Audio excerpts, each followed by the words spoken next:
दोस्तों, आज हम आपके लिए रोमांटिक कहानी लेकर आए हैं। यह कहानी गांव में रहने वाली एक लड़की की है जो एक साधारण किसान परिवार में रहती है। अगर आपको रोमांटिक कहानी पसंद है तो आपको हमारी यह पोस्ट बहुत पसंद आने वाली है। आपको हमारी यह कहानी कैसी लगती है आपको हमें कमेंट करके जरूर बताएं। बहुत समय पहले की बात है। एक छोटे से गांव में जानवी नाम की लड़की रहती थी। उसके पिताजी एक छोटे किसान हैं और माँ एक गृहिणी है जिनका स्वास्थ्य खराब रहता था। जानवी ही अपनी माँ की देखभाल और खेत में काम करती है।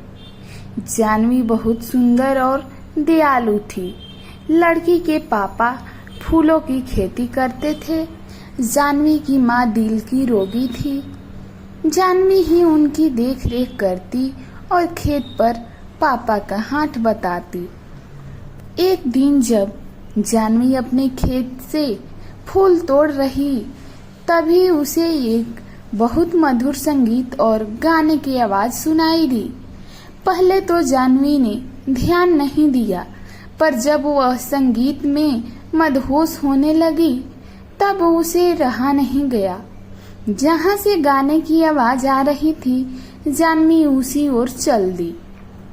पास जाकर देखा एक हट्टा कट्टा लड़का अपनी आंखें बंद करके गिटार बजाते हुए गाना गाए जा रहा है। जानवी उस अनजान लड़के को एकटक होकर देखने लगी। बहुत देर तक जानवी उसको देखती रही और संगीत में खोकर उसके पास आंखें बंद करके बैठ गई। जब लड़के ने गाना बंद किया और आंखें खोली तो देखा एक सुंदर और मासूम सी लड़की उसके सामने बैठी है। लड़के का नाम राज था। राज ने पूछा, कौन हो तुम? जानवी एकदम से चौंक गई और कुछ ना बोल पाई।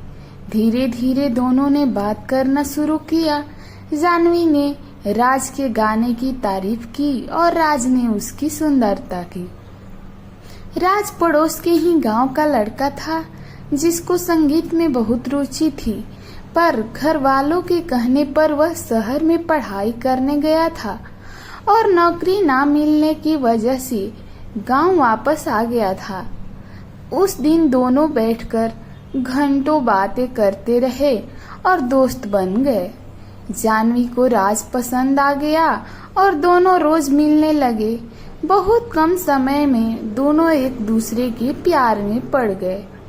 जानवी को अपनी किस्मत में पाकर राज खुश रहने लगा, पर उसकी यह खुशी ज्यादा दिन की नहीं थी। एक दिन जानवी के पिता ने दोनों को एक साथ पकड़ लिया और राज को दोबारा उनके गांव में आने से रोक दिया। जानवी ने अपने पिता को समझाने की कोशिश की, पर उसके पिता एक गाने वाले के सख्त खिलाफ थे। जब जानवी की माँ को यह पता चला तो उनकी तबीयत और बिगड़ गई। इस बात से परेशान होकर जानवी ने राज से फोन पर भी बात करना बंद कर दिया। राज ने मायूस होकर गांव को छोड़ दिया। देखते देखते समय गुजरता गया और जानवी की शादी की बात चलने लगी, पर जानवी अब तक राज को भूल ही नहीं पाई थी। उसको राज का वह वादा याद आता जो उससे करके गया था, चाहे कितना भी वक्त लग जाए, मैं एक दिन कामयाब होकर तुम्हें लेने जरूर आऊंगा। मैं मरते दम तक बस तुमसे ही प्यार करूंगा। तुम मेरा इंतजार जरूर करना। कभी कभी जानवी को लगता कि राज उसको भूल गया है और कभी कभी लगता वह जल्दी ही वापस आ जाएगा। न जाने कितनी बेचैनी और दर्द में जानवी जी रही थी। न वह किसी से कुछ कह सकती थी और न अपने प्यार को भुला सकती थी।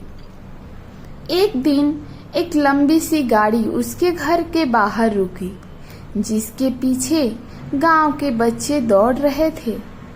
इससे पहले गांव में इतनी महंगी गाड़ी कभी नहीं आई थी। गाड़ी देखकर ही मोहल्ले के सभी लोग जमा हो गए।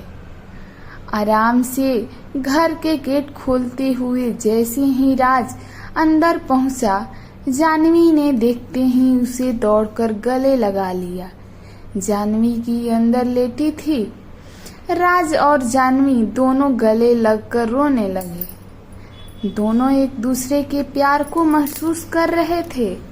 दोनों के मन से सारी शंकाएं दूर हो गई और दोनों का प्यार वक्त के साथ बढ़ता गया।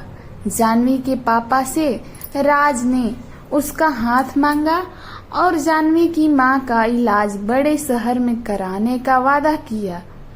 राज शहर में बड़ा गाने वाला बन गया था। उसके गाने टीवी पर आने लगे थे। आज उसके पास वह सब कुछ था जिसको जानवी के पिता ने कभी देखा तक न था। उसके पास शहर में कई बंगले और कारें थी। जानवी के पिता इस बार राज को मना नहीं कर पाए और दोनों के प्यार को देखकर झुक गए और दोनों की शादी धूमधाम से करा दी।